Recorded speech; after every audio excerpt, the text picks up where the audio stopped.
कैसे हो बच्चों? अच्छा, मैं आज आपकी फरदाबस बोल रही हूँ। आज मैं आपको 9वीं कक्षा लेने वाली हूँ। अच्छा, पिछले पार्ट में हमने क्या देखा बच्चों? स्वच्छता और सफाई के बारे में। हाँ, क्लीननेस और सफाई के बारे में हमने पढ़ा था, और व्यायाम एक्सरसाइज के बारे में भी पढ़ा था। आप लोगों ने घर में पढ़ा है ना? जो असाइनमेंट दिया है उसे ध्यान से कीजिए बच्चों। अच्छा ठीक है, अब मैं आपको नया पार्ट यानी अपटिक। अपटिक का मतलब क्या है? Non detail. नॉन डिटेल में हार की जीत। हार की जीत का मतलब क्या है बच्चों? बोलो, हार का मतलब क्या है? रन या लूजर ऐसे बोलते हैं, और जीत का मतलब क्या है? विनर। अच्छा ठीक है बच्चों, आज इस हार की जीत की कहानी के बारे में आपको बोलने वाला।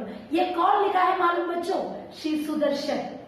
हाँ, श्री सुदर्शन पहली कहानी सरस्वती पत्रिका, उनके बारे में उन्होंने वैसे लिखा होगा, और जन्म उनका 1895। उनका पिक्चर में भी आपको आपकी किताब में दिखा, तो ये है श्री सुदर्शन। और हिंदी में उनकी पहली कहानी हार की जीत 1920 में सरस्वती में प्रकाशित हुई। ये आपके पहली कहानी उनके सरस्वती पत्रिका इज है, वो ये जो प्रेस बोलते हैं ना, वहां पे 1920 को ये कहानी पब्लिश किया गया। ठीक है, उनका जन्म 1895 में हुआ, मृत्यु 1967 में हुआ। हार की जीत के आंतरिक सुदर्शन की कमल की बेटी, कवि की स्त्री, तीर्थ यात्रा, संसार की सबसे बड़ी कहानी आदि बहुचर्चित और सुप्रसिद्ध वेरी फेमस कहानी स्टोरीज है।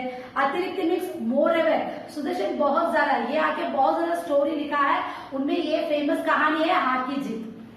सामाजिक समस्याओं का समाधान, बुराई पर अच्छाई की या पाप और पुण्य की विजय पर परंपरागत मूल्यों की स्थापना आदि सुदर्शन के ऐसी विशेषताएं हैं। और पाप और पुण्य ये दोनों को ये अच्छा सा ये कहानी के रूप में, ट्रेडिशन के रूप में ये हार की जीत को उन्होंने दिया है।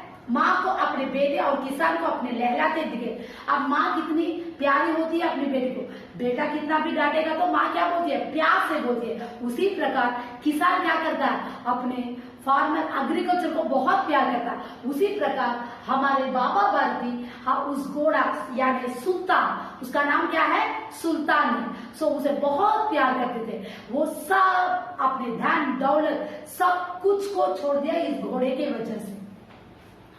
सो बाबा भारती को अपना एक सेंट भी है। बाबा भारती भगवान का भक्त है बहुत। सो बाबा भारती को अपना घोड़ा देखकर आता था। भगवत भजन से जो समय बचता वह घोड़े का अपहरण हो जाते। हाँ, जब ये भगवान को याद करने के बाद किसके पास बहुत ज्यादा वक्त गवाते हैं? घोड़े के पास। ठीक है बच्चों, और बड़ा सुंदर था वो घोड़ा। देखो, ये घोड़ा इतना टैलेंट था और ब्यूटीफुल भी था, और स्ट्रांग। बलवान का मतलब क्या है? स्ट्रांग भी था। इसके जोड़ा का घोड़ा सारे इलाके में ना था। बाबा भारती उसे सुल्तान कहकर पुकारते। अपने हाथों से कराकर खुद दाना खिलाते और देखभाल हमेशा पूरा काम, जैसा माँ एक बच्चे के लिए करता है वैसे बाबा भारती घोड़े के साथ उतना प्यारा करते। खाना खिलाना, उसे ऐसे ऐसे प्यार से हाथ फेरना, इस प्रकार उन्होंने उसको बहुत प्यार किया था, सारा देखभाल उसे किया था। बाबा भारती पूरा वक्त इस घोड़े के ऊपर ही गवाते थे। ठीक है बच्चों, और रुपया, माल, सब जमीन आदि सब कुछ पूरे को इस घोड़े की वजह से बाबा भारती ने क्या कर दिया? त्याग कर दिया, सैक्रिफाइस कर दिया। ठीक है, उस इलाके में एक कड़क सिंह था, लेकिन ये सुल्तान आके बहुत टैलेंट घोड़ा है। जैसे यहाँ पे दौड़ता तो वहां पे रहता है, वहां पे रहता तो यहाँ पे, ऐसे टैलेंट था। अच्छा, उस गांव में ये कड़क सिंह कौन है? एक डाकू है। डाकू को देखकर सब लोग डरते हैं, क्योंकि डाकू क्या करता है? चाकू रखता है, सबको डराता है। इसी प्रकार कड़क सिंह को देखकर उस गांव में सब लोग डरते थे। लोग उसका नाम सुनकर कांपते थे। कांपते थे का मतलब डरते थे। होते होते सुल्तान की कीर्ति उसके कानों तक। हाँ, हमारा इवनिंग में सुल्तान नाम का 2-3 मील से जैसा। अच्छा ठीक है बच्चों, ये सुल्तान को लेकर हमेशा संध्या के इवनिंग में वॉकिंग जाते हैं, उसके ऊपर सैर करते हैं 2-3 मील हमारे बाबा भारती। फिर भी इसका टैलेंट देखकर हमारा खड़क सिंह के कानों तक पहुंच गया कि सुल्तान घोड़ा उतना अच्छा, बाबा भारती उसे बहुत प्यार करते, वो किसी को वो घोड़ा नहीं देते। इस प्रकार खड़क सिंह के पास ये कहानी उसके कानों तक आ गई। उसका हृदय उसे देखने के लिए, हाँ अब तो खड़क सिंह को एक, क्योंकि वो चोर है, चोर क्या करता है, जो भी उसे अट्रैक्ट करने वाला चीज होता है तो उसे छीनना चाहता है वो हमेशा। खड़क सिंह एक चोर है, तब वो क्या करेगा, बाबा भारती तो घोड़े को नहीं देंगे, तब वो क्या करेगा, उसे छीन लेंगे। अब उसे बाबा भारती मन ही मन सोचने लगा कि वो घोड़े को हमें कैसे भी हड़प लेना चाहिए। वह एक दिन दोपहर के समय बाबा भारती के पास पहुंचा और नमस्कार करके बैठ गया। खड़क सिंह आके किसके घर जा रहा है, बाबा भारती के पास, और जाके नमस्ते बोल के बैठा था। बाबा भारती ने पूछा, खड़क सिंह क्या हाल है। बाबा भारती खड़क सिंह से पूछ रहे क्या हाल है। खड़क सिंह ने सिर झुकाकर उत्तर दिया, आपकी दया। दया का मतलब क्या है, मर्सीफुल, करुणा है। हाँ आपकी करुणा है बाबा भारती, कहो इधर कैसे आ गए। सुल्तान की चाह खींच रहे। बाबा भारती के पास खड़क सिंह क्या बोलने लगा, मुझे सुल्तान ने खींच लाया है। तब बाबा भारती को दिल में बहुत डर होने लगा, ये क्यों सुल्तान के बारे में बोल रहा है, वैसे सोचने लगा। विचित्र जानवर देखेंगे तो प्रसन्न हो जाओगे, मैंने भी बड़ी प्रशंसा सुनी है, उसकी चाल तुम्हारे मन मोह लेगी। कहते हैं देखने में बड़ा सुंदर है, क्या कहना, जो उसे एक बार देख लेता है उसके हृदय पर उसकी छवि अंकित हो जाती है। हाँ उसकी ब्यूटी को देख लिया तो अपने दिल में प्रिंट तक हो जाएगा। ऐसे बाबा भारती सुल्तान की प्रशंसा करने लगे। खड़क सिंह को उसके दिल में और भी, और उसे क्या, घोड़े को देखने का इरादा उसके दिल में बहुत ज्यादा आने लगा। बाबा भारती और खड़क सिंह अस्तबल में, हाँ बाबा भारती खड़क सिंह को कहाँ लेकर गए, अस्तबल। अस्तबल का मतलब स्टेबल है, स्टेबल के पास लेकर गए। बाबा ने घोड़े को दिखाया, घमंड से खड़क सिंह ने घोड़ा देखा, आश्चर्य से उसे सहस्त्रों घोड़े देखे, थाउजेंड्स ऑफ घोड़ा। खड़क सिंह तो एक रॉबर है, उसके पास कितने तीर्थ होते हैं, उसके पास कितने घोड़े होते हैं, लेकिन बाबा भारती का घोड़ा इतना स्पेशल था। खड़क सिंह हजारों घोड़ा देखकर, ये घोड़े को देखने से बहुत आश्चर्य से उसे देख रहा था, परंतु ऐसा भागा घोड़ा उसकी आंखों से कभी ना गुजरा था। सोचने लगा भाग्य की बात है, ऐसे घोड़े खड़क सिंह के पास होना चाहिए। इस साधु को ऐसी चीज के क्या लाभ। कुछ देर तक आश्चर्य से चुपचाप खड़ा रहा। इसके पश्चात उसके हृदय में हलचल होने लगी। बालकों की इसे अधीरता से बोले, परंतु बाबा जी इसकी चाल ना देखे। हाँ खड़क सिंह चाल गया था, चाल का मतलब सूर्य पकड़, सो इसे हम सूर्य बोलते हैं तमिल में। सो उसने एक प्लान किया था अंग्रेजी में, और बाबा भारती के पास सोचने लगा कि ये घोड़ा हमारा पास है, क्योंकि हम एक थीफ है, हम बड़े रॉबर हैं, सो ये घोड़ा हमारे पास रहना चाहिए। ये क्यों, ये सेठ को कैसे भी धोखा देके हम इस घोड़े को लेकर जाएंगे। बाबा जी भी मनुष्य ही थे, अपनी वस्तु की प्रशंसा दूसरे के मुंह से सुनने के लिए उनका हृदय अधीर हो गया। घोड़े को खोलकर बाहर गए, घोड़ा वायु वेग से उड़ने लगा। उसकी चाल देखकर खड़क सिंह का, हाँ घोड़े को बाबा भारती क्या सोच रहे थे कि ये खड़क सिंह हमारे घोड़े के बारे में इतना अच्छा प्रशंसा बोल रहा है, हम बाहर लेकर जाएंगे। और बाबा भारती ने अस्तबल से घोड़े को बाहर लेकर जाए, और घोड़ा इतना तेज से दौड़ने लगा। खड़क सिंह को ये देखते उसका हृदय पिघलने लगा कि ये घोड़ा हमारे पास ही सिर्फ रहेगा। तब बाबा जी भी, ये घोड़ा आपके पास न रहने दूंगा। हाँ खड़क सिंह आप उसे डराने लगा। बाबा भारती को बोला, ये घोड़ा मेरे पास रहेगा, आपके पास नहीं। ये सुनते ही बाबा भारती को बहुत डर आने लगा, क्योंकि बाबा भारती सुल्तान को एक बच्चे के रूप में पाले थे, पोषे थे, तब वो कैसे अपने बच्चे को छोड़ के देंगे, ऐसे बाबा भारती ने सोचा।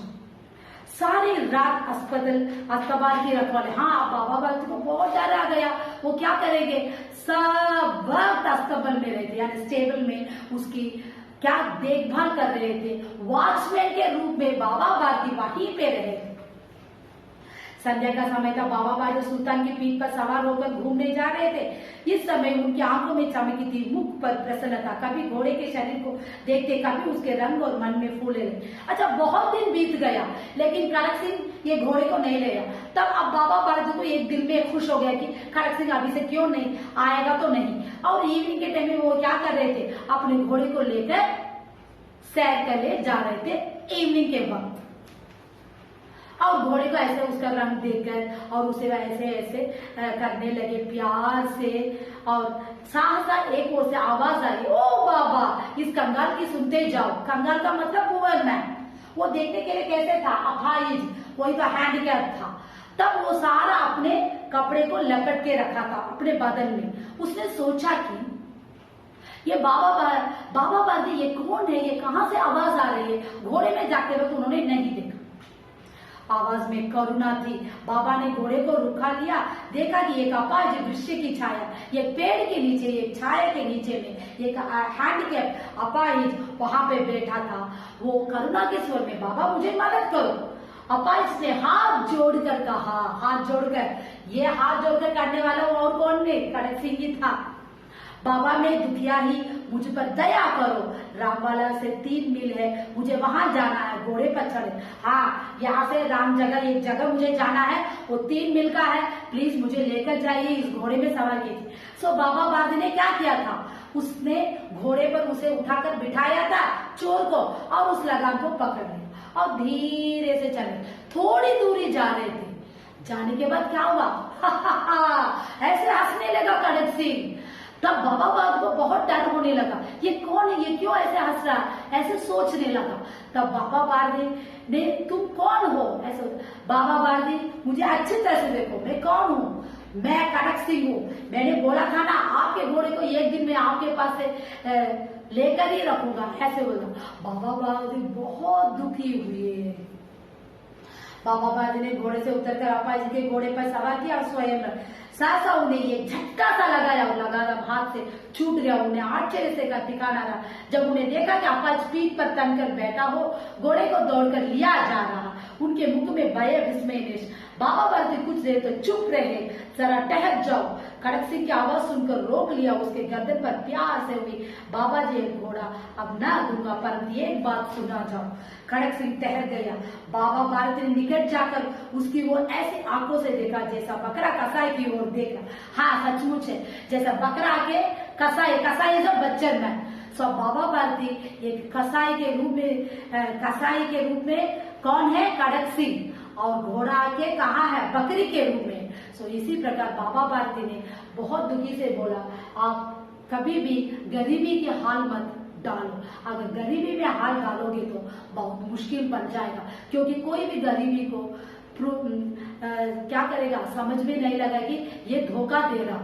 इसी प्रकार बाबा बादी ने खड़क सिंह से रिक्वेस्ट किया था, अभी से अपाहिज के रूप में किसी को धोखा मत देना।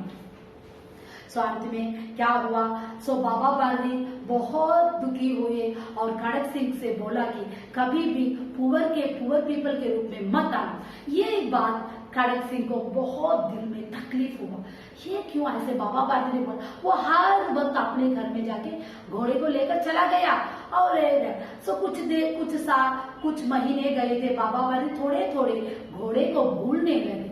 तब उसके बाद एक दिन देखा तो उसी प्रकार एक दिन सुबह उठते ही बाबा बादी ने अपने भजन में लगने थे।